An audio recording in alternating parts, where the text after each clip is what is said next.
ఆ ఇన్‌ఫ్లుయెన్సర్ వస్తారు, pimple patch పెట్టుకోమని చెప్తారు. అలాంటిది కాదు, ఇలాంటి ఫేస్ వాష్ వాడుకోవాలని చెప్తారు.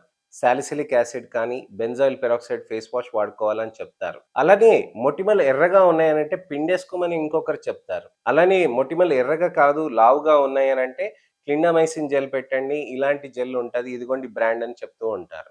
అలాంటివి వాడుకుంటూ కూడా మనకి ట్రీట్మెంట్ రాలేదని నా దగ్గర పేషెంట్స్ వచ్చి రోజు చెప్తూ ఉంటారు. సార్ యూట్యూబ్‌లో చెప్పారు సార్. అలా తేనె తీసుకొని మొత్తం ఇలా పూసుకోమని చెప్పారు. మట్టి తీసుకొని ఒక అడుగు కిందకి తీసుకొని దాన్ని తీసుకొని పెట్టుకోమని చెప్పారు. అవన్నీ ట్రై చేశాను సార్. ఇంకా స్కిన్ అంతా చెడిపోయింది సార్ అని చెప్తూ ఉంటారనమాట చాలామంది. సో, హోమ్ ట్రీట్మెంట్స్ అనేటివి మనకి ఎప్పుడు కూడా గుర్తుపెట్టుకోండి. టమాటో, పపాయ తప్ప ఏవి కూడా స్కిన్‌కి సేఫ్ కావండి. సో, ఇలాంటి హోమ్ రెమెడీస్ చేసుకున్నాక అసలకి ట్రీట్మెంట్ తీసుకున్నాక కూడా మనకి రిజల్ట్స్ తగ్గట్లేదని చాలామంది అపోహపడతారు. ఏ స్టేజ్ ఆఫ్ యాక్నే మనకి అసలకి మొటిమలనేటివి మనకి కేవలం చర్మ వ్యాధేనా?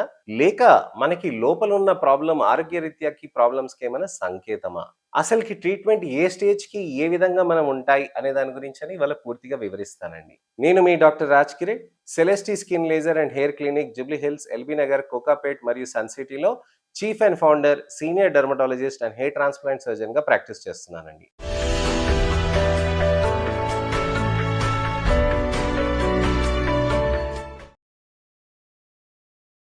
మొటిమలతో బాధపడుతున్నప్పుడు మనం ఎటువంటి రెమెడీస్ అయినా ప్రయత్నం చేయటానికని ఇంట్లో కూర్చొని ప్రయత్నం చేస్తూ ఉంటామండి. అలా చేస్తున్నప్పుడు మనకి ఏ విధంగా మనకి బెనిఫిట్ రాకున్నా కానీ ప్రయత్నాలు కంటిన్యూ అవుతూనే ఉంటాయి. అలా చేస్తూ చేస్తూ నెగ్లెక్ట్ చేసినాక మనకవి మొటిమల గుంతలుగా మారిపోతూ ఉంటాయి. మొటిమల గుంతలుగా అవి మారిపోయినాక అవి శాశ్వతంగా ఉండిపోతాయి. అలానే మొటిమలు వచ్చి పోతూ ఉంటాయి. నల్ల మచ్చలుగా మారిపోతూ ఉంటాయి. అలా నల్ల మచ్చలు అనేటివి 5, 6 నెలల దాకా ఉండిపోతూ ఉంటాయి. అలాంటప్పుడు అసలు ఏ ట్రీట్మెంట్ తీసుకోవాలని ఆలోచిస్తూ ఉంటారు. కొంతమందికి ముఖమంతా మొటిమలు ఉంటాయి, నుదుటంతా మొటిమలు ఉంటాయి, కానీ పట్టించుకోరు. ఎందుకనంటే ఏ ట్రీట్మెంట్ తీసుకోవాలో అని కూడా తెలియకుండా ఉన్న వాళ్ళు ఉన్నారండి. అలానే ట్రీట్మెంట్స్ సేఫ్ ఉంటాయో లేవో, లేజర్స్ అంటే మరీ డ్యామేజ్ అవుతాయేమో, దానికంటే నా చర్మాన్ని వదిలేసేయొచ్చేమో అని చాలామంది అపోహలో నెగ్లెక్ట్ చేస్తూ ఉంటారండి. చాలా ముఖ్యమైన విషయం, మొటిమలు అనేటి దానికి మంచిగా ట్రీట్మెంట్ అనేది తీసుకొని దాన్ని మంచిగా మెయింటైన్ చేసుకోగలుగుతాం. మన ఓన్ చర్మం మనం తెచ్చుకొని మన కాన్ఫిడెన్స్ లెవెల్స్ అనేటివి పెంచుకోవచ్చండి. ఎలా సాధ్యం? అసలు మొటిమలు అనేటివి ఏ విధంగా వస్తాయి అనే దాని గురించని నా ఛానెల్‌లో మొత్తం సీరీస్‌లో నేను చెప్పానండి. దానికి తగ్గట్టుగా ట్రీట్మెంట్ ఆప్షన్స్ ఏవుంటాయి అనేది కూడా చెప్పాను. కానీ ఏ సమయంలో ఏ ట్రీట్మెంట్ తీసుకోవాలి, ఏ విధంగా మనం అనుగుణంగా మన షెడ్యూల్‌కి అనుగుణంగా మనం ఎలా మార్చుకోవాలి, ఎలా ట్రీట్మెంట్ తీసుకోవాలనే దాని గురించని ఇవాళ నేను మీకు వివరిస్తానండి. మొటిమలనేటివి నేను చెప్పాను కదండీ! హార్మోనల్ రీజన్స్ తోటి వస్తాయి. మనకి హార్మోనల్ రీజన్స్ తోటి కాకుండా డయట్ తోటి కూడా యాక్టివేషన్‌గా, ట్రిగ్గరింగ్‌గా, అగ్రవేటింగ్‌గా ఉంటాయన్నమాట. అయితే హార్మోనల్ రీజన్స్ తోటి మార్పులు ఉన్నప్పుడు మనం కేవలం చర్మ వ్యాధిలాగా మనం పరిగణించవద్దండి. హార్మోనల్ రీజన్స్ ని కూడా ఎవాల్యుయేట్ చేసుకోవాల్సిన అవసరం ఉంటుందన్నమాట. ఇలా మనం హార్మోనల్ రీజన్స్ తోటి ఎవాల్యుయేట్ చేసుకొని పీసీఓఎస్ ఏమన్నా ఉందా ఆడవాళ్ళలో చూసుకోవాల్సిన అవసరం ఉంది. సార్ పీసీఓఎస్ అని అంటే నాకు నెలసరి అనేది రెగ్యులర్‌గా వస్తుందని ఫస్ట్ మాట చెప్తారనమాట. పీసీఓఎస్‌కి నెలసరి రెగ్యులర్‌గా రాకుండా ఉండటం అనేది కేవలం సంకేతం మాత్రమే. లోపల కూడా హార్మోనల్ మార్పులు అనేటివి జరుగుతాయండి పీసీఓఎస్ ప్రాబ్లమ్స్ ఉన్నప్పుడు. దాంట్లో ఒక సంకేతం మొటిమలు రావటం, రెండో సంకేతం జుట్టు ఊడటం, అలానే మూడో సంకేతం అన్‌వాంటెడ్ హెయిర్స్ రావటం, నాలుగో సంకేతం లావుగా అవ్వటం, అలాగే ఐదో సంకేతం విపరీతంగా హైపర్ టెన్షన్ రావటం. ఇలాంటివే కాకుండా ఒబేసిటీ పెరిగి అలానే మనకి నెలసరి అనేటివి డిస్టర్బ్ అవుతూ ఉంటాయన్నమాట. సో పీసీఓఎస్ అనేది పాలిసిస్టిక్ ఓవేరియన్ సిండ్రోమ్ అని అంటారండి. అంటే సింప్టమ్స్ అన్నీ ఉన్న వాటిని దాన్ని పట్టుకొని సిండ్రోమ్ అంటారు. కేవలం నెలసరి ఉంటేనే, అలానే ఉండకపోతేనే మనకి పీసీఓఎస్ అనే దానికి నిర్దేశితం కాదండి. సో ఆడవాళ్ళలో పీసీఓఎస్ అనేటివి కామన్ ప్రాబ్లమ్స్‌గా ఉంటాయి. బక్కగా ఉన్నారనుకోండి, మీకు పీసీఓఎస్ ప్రాబ్లమ్స్ అనేటివి ఎక్కువగా లేదని మనం పరిగణించాలన్నమాట. ఫస్ట్ మనము హార్మోనల్ ప్రాబ్లమా? లేకపోతే రెగ్యులర్ స్కిన్ వరకు రిలేటెడ్ ప్రాబ్లమా? అని మనం చూసుకోవాల్సిన అవసరం ఉంటుందండి. నెక్స్ట్ వచ్చేసి ఏ స్టేజ్‌లో ఉంది పింపుల్స్ అనేది మనం ఆలోచించాలి. మొటిమలు అనేటివి ఎర్రగా అయిపోయి, లావుగా అయిపోయి మొటిమలు నల్లగా మచ్చలున్నాయనుకోండి, ఒక రకమైన ట్రీట్మెంట్ ఉంటుంది. చిన్న చిన్నగా మొటిమలొస్తూ దానికి తగ్గట్టుగా అవి వచ్చి పోతున్నాయి, కానీ మళ్ళీ మళ్ళీ వస్తున్నాయనంటే దానికి వేరే రకంగా ట్రీట్మెంట్లు ఉంటాయి. కొంతమందికి గ్రేడ్ 1 అని అంటాం. కొమిడోన్స్ అనేటివే ఉంటాయి. కొమిడోన్స్ అనంటే చిన్న బొడుపులండి. గ్రేడ్ 2 అంటే బొడుపులు పెద్దగా అవుతూ ఉంటాయి. అవి పాప్యూల్స్ అని అంటారు. గ్రేడ్ 3 నాడ్యూల్స్ అంటారు. పెద్ద బొడుపులుగా తయారవుతాయి. పెయిన్‌ఫుల్‌గా ఉంటాయి. గ్రేడ్ 4-5 అని అంటామనమాట. అది వచ్చేసి మనకి పస్చులర్ యాక్నే, సిస్టిక్ యాక్నే లాగా మారిపోతూ ఉంటాయన్నమాట. సో, ఇలాంటి స్టేజెస్‌లో మనకి ఎలా ఉంటాయి? సార్ నాకు చిన్న బొడుపులున్నాయి. అవి పెద్దగా అవుతున్నాయి. చాలా తర్వాత లావుగా అయిపోతున్నాయి. ఇలా అవుతున్నాయి సార్ అని అంటారు. సో, మనకి గ్రేడ్ 1-5 అనేటివి ఏదన్నా కానీ మా సైంటిఫిక్ గ్రేడింగ్ అండి. మీకు చర్మానికి ఏ విధంగా ఉంటుంది అనేదంటే, మీ చర్మాన్ని చూసినాకనే మేము చెప్పగలుగుతామనమాట. అసలు మొటిమలనేటివి చిన్నగా ఉన్నప్పుడు దానికి అడాపిలిన్, బెంజాయిల్ పెరాక్సైడ్, ట్రెటినాయిన్ లాంటి కాంబినేషన్ క్రీమ్స్ ఉంటాయి. ఇవి ప్రెగ్నెన్సీ ప్లానింగ్ చేస్తున్న ఆడవాళ్ళు ఖచ్చితంగా తీసుకోకూడదండి. మెడికల్ షాప్స్‌లో మనకు అన్ని రకాలైన క్రీమ్స్ అన్నీ ఇచ్చేస్తూ ఉంటారు. ఏది ఎప్పుడు వాడాలో, వాడకూడదా అనేది వాళ్ళకి తెలీదండి. డాక్టర్లుగా మీరు మా దగ్గరకొచ్చి మీరు మాతోటి డిస్కస్ చేస్తేనే డాక్టర్లుగా మేము మీకు సలహాలు చెప్పగలుగుతాం. కరెక్ట్ అయిన ఇన్ఫర్మేషన్ చెప్పగలుగుతాం. సో, ఇలాంటి క్రీమ్స్ అనేటివి వాడుకుంటూ ఉండవచ్చు. అలానే నెక్స్ట్ రకమైన మనకి బాక్టీరియల్ ఇన్ఫెక్షన్స్ ఉన్నప్పుడు క్లిండామైసిన్ క్రీమ్స్ కానీ, మనకి నికోటినమైడ్ కాంబినేషన్ క్రీమ్స్ కానివ్వండి, లేక మనకి నాడిఫ్లాక్ససిన్ క్రీమ్స్ కానీ, ఆక్సినోసిన్ ఇలాంటి రకమైన యాంటీబయాటిక్ క్రీమ్స్ కానీ, ఫ్యూసిడిక్ యాసిడ్ క్రీమ్స్ కానీ అలాంటివి పెట్టుకోవచ్చండి. అయితే బాక్టీరియల్ ఇన్ఫెక్షన్ కౌంట్ తగ్గకుండా ఉన్నప్పుడు మనకి యాంటీబయాటిక్స్ అనేది మనం పెట్టుకోవాల్సిన అవసరం ఉంటుంది.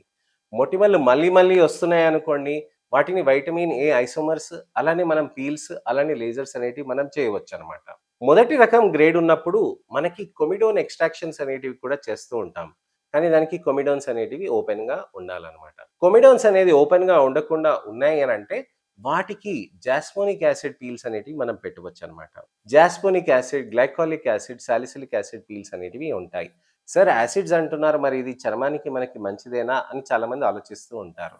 నేనొకటే చెప్తానండి. చర్మానికి మనకి ఈ విధంగా ప్రాబ్లమ్స్ అవుతున్నాయి అనంటే ఫ్రూట్ యాసిడ్స్ అనేది పెట్టవచ్చండి. ఫ్రూట్స్‌లోంచి తీస్తూ ఉంటారు. షుగర్ కేన్ నుంచి గ్లైకాలిక్ యాసిడ్ వస్తుందండి. యాపిల్ నుంచి మాలిక్ యాసిడ్ వస్తుందండి. సిట్రస్ ఫ్రూట్స్ నుంచి మనకి సిట్రిక్ యాసిడ్ వస్తూ ఉంటుంది. విలో బార్క్ నుంచి కూడా మనకి సాలిసిలిక్ యాసిడ్ వస్తూ ఉంటాయి. ఇలాంటి అనేక రకమైన ప్లాంట్ ఎక్స్ట్రాక్ట్స్, ఫ్రూట్ ఎక్స్ట్రాక్ట్స్ తోటి కంకాక్షన్ మిక్చర్స్ చేసి మన చర్మంలో అలా పెడుతున్నప్పుడు పాలీహైడ్రాక్సీ యాసిడ్స్ అని అంటాం. ఆల్ఫా హైడ్రాక్సీ యాసిడ్స్ అని అంటాం. బీటా హైడ్రాక్సీ యాసిడ్స్ అని అంటాం. ఇవి చర్మంలో అక్కడ మనకి బ్లాక్ అయిన పోర్స్‌ని అన్‌బ్లాక్ చేస్తాయి. అన్‌బ్లాక్ చేసినప్పుడు మనకేమవుతుంది? ఆయిల్ గ్లాండ్స్ అనేటివి సెక్రీషన్స్ ఫ్రీ అయ్యి అక్కడ మనకి మొటిమలనేటివి రిలీఫ్ అవుతూ ఉంటుంది. బాక్టీరియల్ కౌంట్‌ని కూడా బాగా తగ్గిస్తుందండి గ్లైకాలిక్ యాసిడ్. ఇన్‌ఫ్లమేషన్‌ని కూడా చాలా బాగా తగ్గిస్తుందండి. అప్పుడు మొటిమలు అనేటివి పెద్దగా డ్యామేజ్ చేయకుండా గ్లైకాలిక్ యాసిడ్ అనేది సొల్యూషన్ తీసుకొస్తూ ఉంటుందన్నమాట. సో, గ్రేడ్ 1-2 మనకిప్పుడు అర్థమైంది కదండీ! అలానే మనకి గ్రేడ్ 3 ఉన్నప్పుడు కూడా, గ్రేడ్ 2 ఉన్నప్పుడు కూడా మనం లేజర్స్ అనేటివి కూడా మనం చేయవచ్చనమాట. లేజర్స్ అనేటివి ఏ విధంగా చేస్తారు? కార్బన్ అనేది ఒకటి అప్లై చేస్తారండి. లేజర్ తోటి దాన్ని పీల్ ఆఫ్ చేస్తూ ఉంటారు. దాన్ని పీల్ ఆఫ్ చేసినప్పుడు చర్మంలో అక్కడంతా ఉన్న బాక్టీరియల్ కౌంట్ కూడా అదంతా తగ్గుతూ ఉంటుందండి. అలా తగ్గినప్పుడు కూడా మన చర్మంలో బెనిఫిట్ అనేది ఎక్కువగా అవుతూ ఉంటుంది. సో, మన చర్మంలో రిజల్ట్స్ రావటానికని గ్రేడ్ 3, గ్రేడ్ 4 వరకు లేజర్స్ అనేటివి మనం చేసుకుంటూ ఉండవచ్చండి. అలానే బ్యాడ్ పస్యులర్ యాక్నే, బ్యాడ్ రకమైన యాక్నే వచ్చినప్పుడు, సిస్టిక్ యాక్నే వచ్చినప్పుడు మనం చిన్నగా కీనోకాట్ అనేది ఇచ్చేస్తూ ఉంటామండి ఇంజెక్షన్స్. అవి ఇంజెక్షన్స్ ఇచ్చినప్పుడు అవి కొద్దిగా కరుగుతూ ఉంటాయి. దానితో పాటు వైటమిన్ ఏ ఐసోమర్స్ అనేటివి కూడా యేసుకుంటూ ఉంటాం. వైటమిన్ ఏ ఐసోమర్స్ అనేటివి కూడా మనం అన్ని స్టేజెస్ ఆఫ్ యాక్నేలకు కూడా యేసుకోవచ్చండి. కొత్త గైడ్‌లైన్స్ అనేటివి ఫార్మ్ అయినాయండి. మంచిగా టాబ్లెట్స్ అనేటివి మనం మొదటి రకంలోనే మనం స్టార్ట్ చేసుకోవచ్చని చెప్తున్నాయండి. అలానే లేజర్స్ పీల్స్ అనేటివి కూడా మనం చేస్తూ ఉంటే కూడా బెనిఫిట్ అవుతూ ఉంటాయి. సార్ ఇవన్నీ చెప్తున్నారు, ఇన్ని కాంబినేషన్స్ చెప్తున్నారు. లేజర్స్ పీల్స్ తోటి మనకి బెనిఫిట్ లాంగ్ టర్మ్ ఉంటుందా అని చాలామంది అడుగుతూ ఉంటారు నన్ను. లేజర్ పీల్స్ తోటి మనకి తొందరగా కూడా రిజల్ట్స్ వస్తాయండి. లాంగ్ టర్మ్ కూడా ఉంటుందండి. స్కిన్ టెక్స్చర్ కూడా బావుంటుందండి. నా దగ్గర పేషెంట్స్ ఉన్నారు. టాబ్లెట్స్ పడక వేరే రకంగా ఉన్నప్పుడు ఆ టాబ్లెట్స్ తీసుకోకుండా లేజర్స్ అనేటివి, పీల్స్ అనేటివి రెగ్యులర్‌గా చేసుకుంటూ ఉంటారు. ఇలాంటి వాళ్ళకి లాంగ్ టర్మ్ రెమిషన్ అనేది వస్తూ ఉంటుంది. కానీ కొద్దిగా ఎక్కువ టైం పడుతుందనమాట. సో, లేజర్స్ పీల్స్ అనేటివి మనం చేసుకుంటూ ఉంటే చాలా మంచి రిజల్ట్స్ అనేటివి ఉంటాయన్నమాట. సో, చర్మంలో మనకి మొటిమలు ఉంటే గనక దానికి ఎటువంటి రకంగా ట్రీట్మెంట్స్ తీసుకోవచ్చు, ఎలాంటి మొటిమలకి ఎలాంటి స్టేజెస్‌లో మనం ట్రీట్మెంట్ తీసుకోవచ్చనేది నేను మీకు చెప్పాను. సార్ మరి డైట్ పరంగా ఎలా చేయాలి అని అంటారు. మీరు ఏ గ్రేడ్ ఆఫ్ మొటిమలు ఉన్నా కానీ ఖచ్చితంగా స్వీట్లు, చాక్లెట్‌లు, ఐస్ క్రీమ్ పేస్ట్రీస్, కోలాస్ ఇలాంటివి ఏవి తీసుకోకూడదండి. అలానే మీకు చీజ్ కేక్స్ కానీ, బిర్యానీలు కానీ, కేఎఫ్‌సి, మెక్‌డొనాల్డ్ పిజ్జాలు, బర్గర్‌లు కానీ ఎలాంటివైనా గానీ ఫాస్ట్ ఫుడ్ గానీ, జంక్ ఫుడ్ గానీ మీరు తీసుకుంటూ ఉంటే మీకు మొటిమలనేటివి విపరీతంగా పెరుగుతూ ఉంటాయండి. సో ఇలాంటి ఫాస్ట్ ఫుడ్ అనేటివి కల్చర్ అనేది మనం తగ్గించుకోవాలండి. దానితో ఎక్కువగా హార్మోనల్ ఇంపాక్ట్ అనేది జరిగి ఎండోక్రైన్ డిస్రప్టర్స్ అని అంటారనమాట. అంటే ఈ చిన్న చిన్న పదార్థాలు మన శరీరం లోపలికొచ్చి విపరీతంగా హార్మోనల్‌ని మార్పులు చేసి మొటిమలకు కారణం అవుతూ ఉంటాయి. సో మొటిమలకి ఏ విధంగా జాగ్రత్తలు తీసుకోవాలి, ఏ విధమైన డైట్, అలానే ట్రీట్మెంట్ ఏంటి అనే దాని గురించని నేను మీకు వివరించానండి. నెక్స్ట్ వీడియో సీరీస్‌లో నేను మీకు మొటిమల గుంతల గురించని నేను మీకు ఎక్స్‌ప్లెయిన్ చేస్తానండి. అసలు మొటిమల గుంతలు ఏ విధంగా ఫార్మ్ అవుతాయి? ఏ విధంగా మనం ట్రీట్మెంట్స్ తీసుకోవచ్చు? ఎన్ని రకాలైన ట్రీట్మెంట్స్ అవైలబుల్ ఉన్నాయి ప్రపంచంలో అనే దాని గురించని, అలానే లేటెస్ట్ టెక్నాలజీ ఏంటి? లేటెస్ట్ టెక్నిక్స్ ఏంటి? అనే దాని గురించని కూడా నేను మీకు వివరిస్తానండి. నేను మీ doctor Raj Kiran, Celestee skin laser and hair clinic, Jubilee Hills, LB Nagar, Kokapet మరియు సన్ సిటీలో chief and founder, senior dermatologist and hair transplant సర్జన్‌గా ప్రాక్టీస్ చేస్తున్నానండి. ఎటువంటి అయినా ప్రాబ్లమ్స్ ఉన్నప్పుడు మీరు ఖచ్చితంగా మీరు కామెంట్ సెక్షన్‌లో పెట్టండి.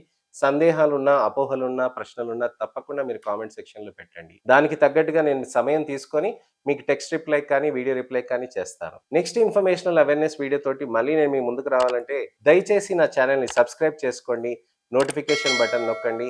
అలానే నా వీడియోస్‌ని దయచేసి షేర్ చేయండి. ఎవరికైనా మొటిమలు ఉన్నప్పుడు ట్రీట్మెంట్ తీసుకోవట్లేదు, అనవసరంగా వాళ్ళు అలా వదిలేస్తున్నారనంటే తప్పకుండా వాళ్ళకి ఆ వీడియోస్‌ని షేర్ చేసి అలానే ఫస్ట్ నుంచి లాస్ట్ దాకా చూడమని చెప్పండి. నా ఈ అవేర్‌నెస్ క్యాంపెయిన్‌లో మీరు కూడా పాలు పంచుకుంటారని ఆశిస్తున్నాను. దయచేసి నా వీడియోస్‌ని హైప్ కూడా చేయండి. హైప్ అనే ఫీచర్ తోటి మీరు హైప్ చేస్తుంటే తప్పకుండా అవన్నీ కూడా మనకి చాలా బెనిఫిట్ అనేది అవుతూ ఉంటుందండి. నెక్స్ట్ ఇన్ఫర్మేషనల్ వీడియోలో మళ్ళీ కలుస్తాను. అంతవరకు సెలవు. నమస్తే.